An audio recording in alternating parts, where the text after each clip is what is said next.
네, 안녕하세요. 아침부터 오른 소리 6월 3일 방송 시작하겠습니다. 오늘은 최강욱 열린민주당 대표 법정 출석해서 논란이 일었는데요. 이거 소식 살펴보고요. 민주당의 단독 개원 선언 정말 제대로 하는 일인지 한번 보겠습니다. 그리고 정의연의 공격으로 누가 웃고 있는지 박노자 선생님의 칼럼을 읽어보도록 하겠고요. 유우성의 강압수사 계속 드러나고 있습니다. 이 사실 살펴보겠습니다. 그리고 마지막으로 G7이 G12로 확대될 전망이라는 소식 전해드리겠습니다. 그럼 첫 번째 소식부터 시작하겠습니다. 최강욱 대표 언론의 왜곡 공격을 당하고 있습니다. 조선일보 기사 한번 보시겠습니다. 피고인 최강욱 재판 30분 만에 당대표라 기자회견 가야 한다라고 말했다는 겁니다. 법조계에선 일반인은 상상도 못할 일이라고 말을 했다죠. 최강욱 대표의 말이 법정에서의 말입니다. 제가 기자회견이 있어서 오늘 정리된 부분을 다음 재판에 해주시면 안 되겠습니까? 라고 요청을 했다는 겁니다. 재판 중단을. 지금 로펌 인턴 증명서를 허위로 발급해 준 건과 관련돼서 잘 아시겠지만 로펌에서 일하는 대표가 인턴 증명서를 발행해 주는 것은 불법이 아닙니다. 이것이 입시 업무를 방해했다고까지 엮었기 때문에 불법이라고 검찰이 주장을 하고 있는 거죠.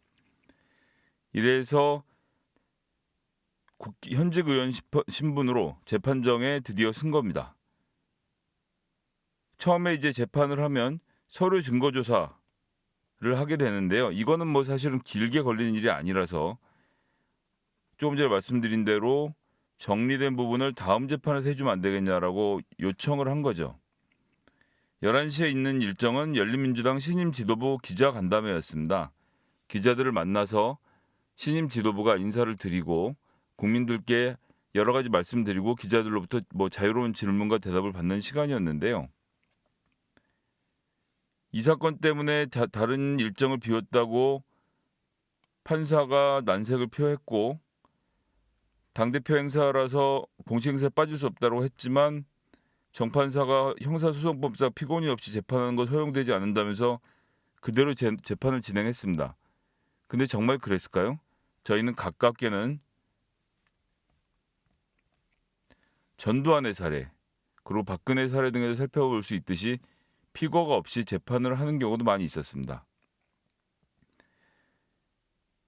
4월 21일 잡힌 재판 일정과 겹치도록 기자간담회를 잡은 이유가 국민들께 당의 입장을 말씀드리는 게 더 중요하다고 했고 재판 기일 변경 신청을 했지만 재판부가 받아들이지 않았다고 했는데 여기에 트릭이 숨어 있습니다. 이제 곧 소개를 드리겠습니다. 한 법조인은 일반 피고인으로서 상상도 할 수 없는 일이라면서 이렇게 오만한 피고인은 처음 본다라고 했습니다. 이 한 법조인 제가 안 찾아봤지만 검사 출신의 법조인일 가능성이 46%를 넘는다라는 말씀을 한번 드리고 싶습니다. 자, 그러면 무엇이 왜곡이었을까요? 한번 살펴볼까요? 조선일보는 심지어 사설에서 기자회견에서 재판 그만 실세의원의 안하무인 하면서 단 3석의 열린민주당 최강욱 대표가 실세의원이라는 강조를 했습니다. 왜요? 문재인 대통령이 권력기관의 개혁을 함께하자라고 열린민주당의 역할을 중요하다라고 말을 했기 때문이라는 것이죠. 예, 문재인 대통령과 어떻게든 무엇이든 엮으려고 하는 건데 사실 최강욱 대표가 문재인 대통령과 먼 사이가 아닌 건 맞죠. 그러면서 피고인이 아니라 법원의 상전이다. 청와대 비서관 시절 청와대 불법 혐의 수사 검사들을 인사학살하더니 이제 국회의원이 되자 법원까지 아래로 보는 듯하다라고 말을 하고 있는데요. 사법부와 입법부는 서로 독립적인 존재이기 때문에 아래로 볼 수 있는 방법이 없습니다. 그러면 진실은 무엇일까요? 진실을 한번 보고 넘어가야겠죠.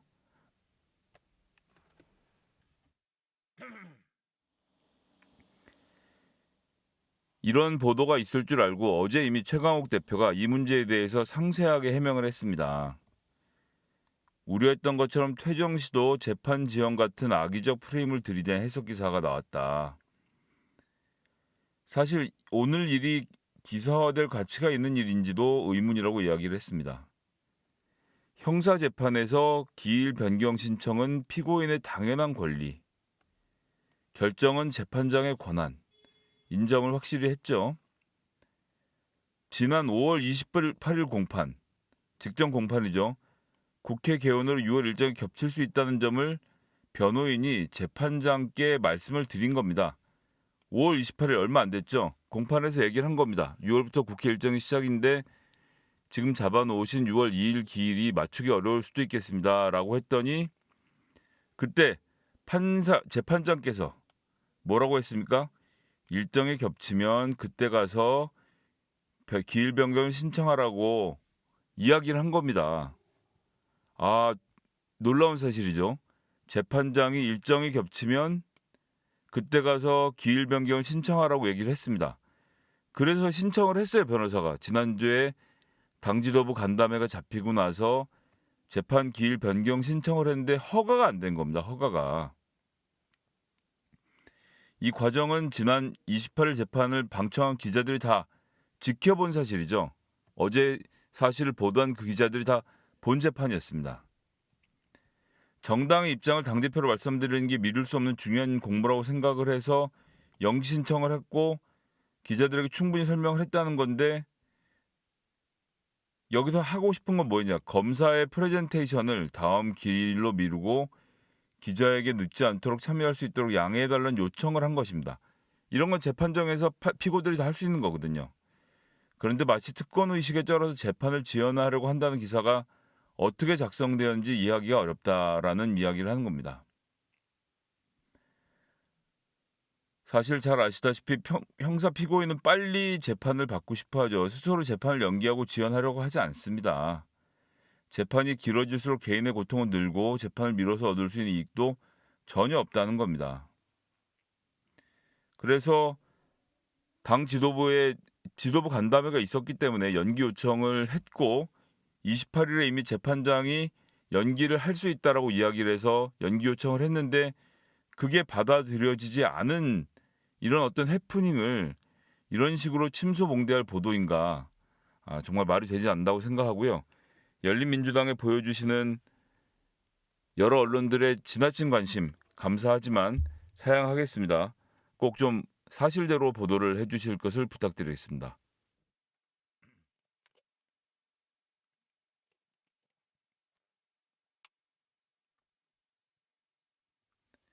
자, 두 번째 선언입니다. 민주당 단독 개원 선언? 중앙일보 보도했죠. 민주당 177석의 완력 5일 단독 개원 밀어붙인다 라고 말을 하면서 단독으로 개원을 선언하는 것처럼 이야기를 했죠. 근데 진실은 뭘까요? 뉴시스 기사에 보면 나와 있습니다. 민주당 플러스 4당 188명 임시의 소집 요구서 제출. 즉 미래 통합당 제외한 전당이 합친 겁니다. 민주당 제 279회 임시의 소집 요구서를 제출했는데 민주당 전원 참여, 정의당도 전원 참여, 열린민주당도 전원 참여, 용해인 기본소득당 의원, 조정훈 시대전환 의원 등 4개 정당이 모두 동참해서 188명이 서명을 했고요. 미래통합당만 참여를 하지 않은 겁니다. 그런데 이걸 어떻게 177석의 완력이라고 하면서 단독 개헌을 밀어붙인다고 됩니까? 지금 보시다시피 모든 야당들이 미래통합당을 제외한 모든 야당들이 임시의 소집을 요구하고 있는데요.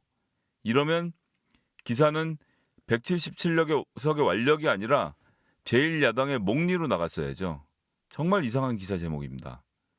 기사 내용은 사실 좀 볼 것이 있어서 살펴보겠는데요. 김태년 의원은 하늘이 두 쪽 나도 할 거다. 뭘 한다고요? 6월 5일 개원을 하겠다는 겁니다. 이 국민의 명령이에요. 왜 21대 민주당이 180석에 가까운 의석을 얻었겠습니까? 국민들이 분노하고 있는 거거든요. 이런 식으로는 정말 안 된다. 20대 국회에 자유한국당, 미래통합당의 목리를 우리가 모두 다 보지 않았습니까? 21번이 넘는 국회 보이콧, 이런 정책들을 펴면서 정책적인 토론은 하나도 할 생각을 하지 않고 가서 둘러놓고, 그래서 모든 야당이 협의해서 패스트트랙을 올리려고 하자 미래통합당이 거기 반대하면서 국회 폭력 사태까지 얘기했던 것이 바로 20대 국회의 모습 아닙니까? 그렇기 때문에 21대 국회는 일을 해야 된다고 하는 겁니다. 게다가 지금은 바로 코로나 전국입니다. 무엇이라도 하나라도 빨리 만들고 집행해야 되는 때이기 때문에 6월 5일 개원을 해야 되는 거죠.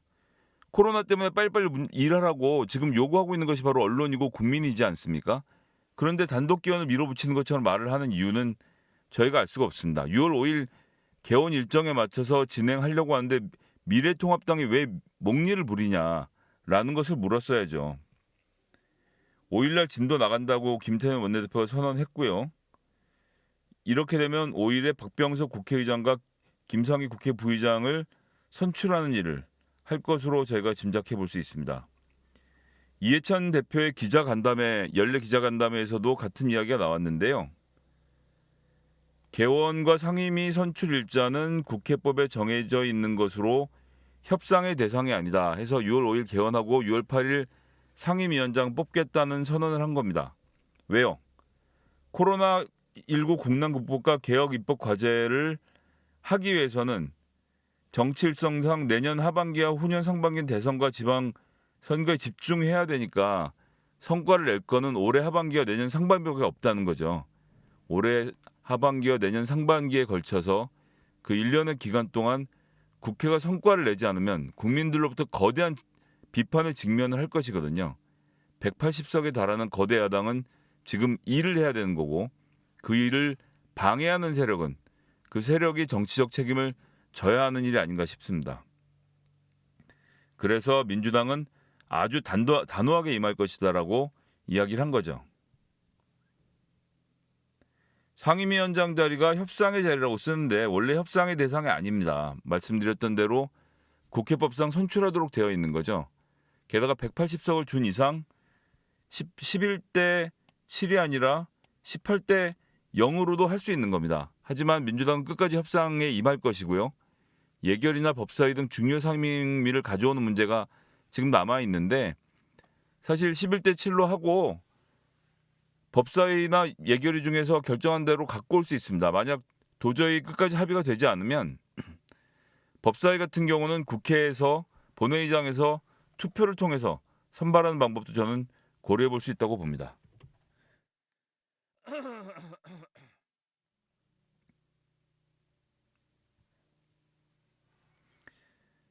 그리고 한명숙 총리의 정치자금 사건에 대해서 재수사 재심 주장이 나오는데, 재심 청구 절차가 쉽지 않기 때문에 그렇게 안 한 것이 맞지 않냐는 것이고, 수사 과정에서 문제점이 없었는지 검찰 법무부의 자체 조사를 지켜보겠다. 검찰과 법무부가 인권국장을 내세워서 조사하기로 했죠. 이 과정을 지켜보면 되는 문제라고 보고요. 그렇기 때문에 민주당은 지금 완력을 부리는 것이 아니고 미래통합당이 작은 의석으로 목리를 부려서 국회법상 정해져 있는 국회 일정을 진행 안 하겠다고 하는 것, 이것을 저희가 유심히 봐야 되겠습니다. 자, 다음 소식 살펴볼까요? 정의연 공격, 웃는 자가 따로 있다라는 이야기입니다. 박노자 노르웨이 오슬레대 교수의 기고문이고요. 위안부 운동을 말하다. 지금 한겨레 신문에서 연재하고 있는데 매우 좋은 내용이 많습니다. 오늘은 이 칼럼 소개해드리려고 합니다. 분열 기다렸다는 듯 공격 퍼붓는 이들. 관심은 정의연 운동의 해체이고 한미일 동맹의 강화라는 겁니다. 어떤 내용인지 한번 볼까요? 일제 말기에 자행된 전쟁 범죄 중에서도 위안소 운영은 특별한 위치를 점한다고 이야기를 하고 있습니다. 보통 학살을 하는 경우는 있지만 이렇게 전시 성폭력으로 군대가 조직적으로 관리하는 감금형 성착취는 일본군 이외에는 근현대에서 찾아보기 힘들다라는 것입니다. 그런데 경제대국의 일본의 위상 역시도 위안부 문제 등의 국제적 부각을 통해서 위축이 됐습니다. 여기서 보면 재밌는 것은 90년대에는 희생자들에 대한 보상과 희생자들에 대한 피해 보상과 보상이 아니라 배상이죠. 예, 죄송합니다. 희생자들에 대한 배상과 또 책임자의 사과를 요구하는 운동을 했었는데 이게 커진 것은 미국의 하원 의원이 2007년에 위안부 피해자들에 대한 일본 정부의 사죄를 요구하는 결의안을 채택하면서부터였습니다. 아시겠지만 일본은 탈화입고 항상 유럽과 미국의 그 여론을 매우 중요시하는데 유럽연합도 2007년에 비슷한 내용의 결의안을 통과시켰습니다. 이래서 성노예 문제가 떠올라서 일본이 곤경에 처하게 된 거죠.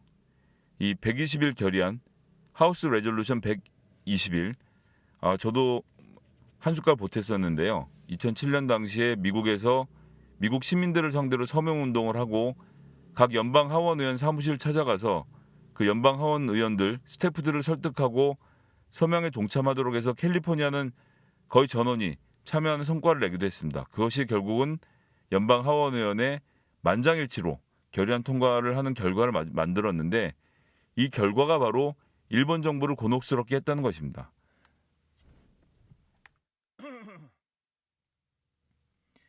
자, 보시면 운동 초기에는 정대 활동가들이 위안부 피해자들을 종종 우리 민족의 순결한 딸로 규정을 해서 이때만 해도 일본 집권층이 걱정을 안 했는데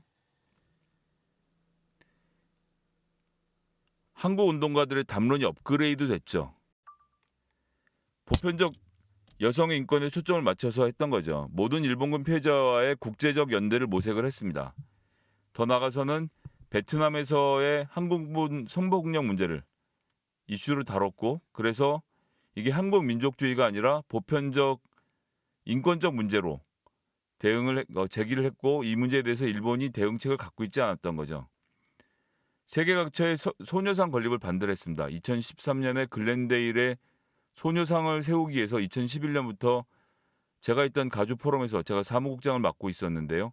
열심히 활동을 하고 부지를 찾아볼 때 일본 정부가 고용한 로비스트들의 반대가 정말 어마어마했습니다. 저희가 찾아가는 곳마다 반대 로비를 했고 하지만 글렌데일의 알마니안 커뮤니티가 손을 잡아주어서 글렌데일의 2013년에 평화의 소녀상을 미국 시민들의 힘으로 만들 수 있었던 거죠. 물론 이 운동은 정의연의 돈을 받거나 도움을 받아서 한 것이 아닙니다. 연대에서 활동하긴 했지만 어디까지나 미국에 거주하고 있는 미국 사람들의 힘으로 만들었기 때문에 거기에는 한인들도 포함되어 있고요. 그렇기 때문에 글렌데일 시가 이 평화의 소녀상 건립을 허락해 준 거죠. 이걸 방해하고 기다리고 있었는데 여기에 이제 문제가 생긴 거죠. 지금 정의연 문제가 생겼는데 운동의 지도자들이 책임을 져야 된다라는 따끔한 지적은 나오는 것이지만 이것은 피해 당사자의 인권 회복을 요구하는 것이 더 나은 운동 전략이었을 것입니다. 쉽게 하자면. 그렇지만 지금의 공격들, 위안부 피해 당사자들을 위한 것이 아닙니다. 정의연을 마녀 사냥하는 보수 언론들은 일본의 집권 우위과 이념적으로도 현실적으로도 여러모로 가까운 상황이죠. 전시 성폭력 문제 해결을 위해서 신경 써본 적이 한 번도 없습니다. 그들이 은근히 지원하는 일본의 보수 언론들도 원하는 것은 눈엣 가시였던 운동 세력들이 제거되어 과거 문제에 대한 부담이나 중국이나 북한을 겨냥하는 한미일 동맹이 강화되는 것, 이것을 노리고 있는 겁니다. 마녀 사냥을 주도하는 세력의 진정한 의도가 여성 인권이나 평화와 거리가 먼 만큼 지금의 집중포를 당한 운동 세력이 내부 문제를 안고 있다고 해도 그들을 응원할 필요가 있다라는 박노자 교수의 주장, 저도 상당히 귀 기울여 들을 만한 내용이 아닌가 싶어서 소개해드렸습니다.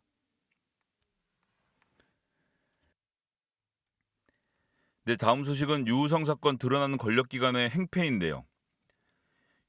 국정원이 유우성 여동생 위증 강요하면서 폭력을 행사했다는 겁니다. 공소장을 확보해서 봤는데 유가려 씨에게 전기 고문하겠다고 위협을 하는가 하면 여러 가지를 했다는 건데요. 보면 조사에 혼란을 초래한 것을 반성하고 다시는 거짓말을 할 경우 한국법에 따라 어떠한 처벌도 받을 것이라는 반성문을 쓰게 하고요. 진술 번복죄가 간첩죄보다 크다면서 폭행까지 했다는 겁니다. 유가려를 폭행한 적이 없다고 위증까지 한 이것이 바로 우리나라 국정원의 당시 행태였습니다. 박 씨는 나오죠 지금. 이 조사관 박모 씨 다른 방으로 끌고 들어가서 전기 고문을 해야 정신이 번쩍 들겠느냐며 위협을 했다는 겁니다. 회령 화교 유가리 유 씨의 중국 이름이죠. 글 쓴 종이를 들고 유 씨의 등과 배에 붙인 뒤에 탈북민 숙소 앞에서 탈북자로 가정에 들어온 나쁜 엑스다, 나쁜 년이다, 얼굴 봐라라고 외치기도 하면서 이게 어떻게 된 건가요? 우리나라가 인권국가인데 국정원이 도대체 무슨 생각으로 이런 짓을 저질렀을까요? 당시에 서울시의 공무원이던 유호성 씨를 간첩으로 만들기 위해서 그 동생을 폭행하고 고문했던 증거가 드러난 거죠.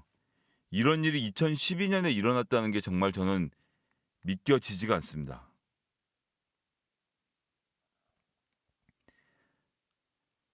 한편 이 건은 단순히 국정원에만 그치지 않습니다. 이 1년간 미적거리다가 증거 불충분으로 불기소된 검사들, 이게 정말 우연일까요? 살펴보면 고소장 접수 1년 만인 지난 2월에 유성 씨가 3시간 조사를 받은 게 다라는 겁니다. 그리고 한 달 뒤에 검사는 불기소, 국정원 직원 2명은 불구속 기소를 했다는 것이고요. 야, 이건 어마어마하네요. 유가려 씨를 폭행한 사람들은 직권남용죄 실효가 완료됐다라고 이야기를 했고, 검찰은 폭행 협박했다는 유가려 씨의 진술이 2014년 4월까지 이어서 공소시효는 올해 4월이라고 부인했는데 1년 동안 수사를 끌고 있다가 다 돼서 이렇게 하는 거는 이게 이러니까 검찰이 개혁돼야 된다는 얘기가 지금 나오고 있는 겁니다. 유성 씨 측은 시효가 다 되는 줄 알면서도 왜 이렇게 사건을 오래 묵혔는지 모르겠다라고 이야기를 한 거죠. 이전 검사는 유가려 씨의 변호인 접견 불허 의혹이 있었는데 이거는 이전 검사 국정원 직원만 진술을 교차 검증했다는 겁니다. 대면 진술을 받은 것도 아니고요. 왜 유가려 씨와 유성 씨의 의견을 묻지를 않는 겁니까? 정말 놀라운 일이죠. 예. 지난해 과거사에는 검찰이 유가려 씨의 참고인 신분 유지하기 위해서 불이권 결정을 내린 결정 또한 변호인 접견을 막기 위한 조치라고 이야기를 했는데 이 부분에 대한 조사가 또 제대로 이루어지지 않은 겁니다. 정말 이거 어떻게 해야 될지 참.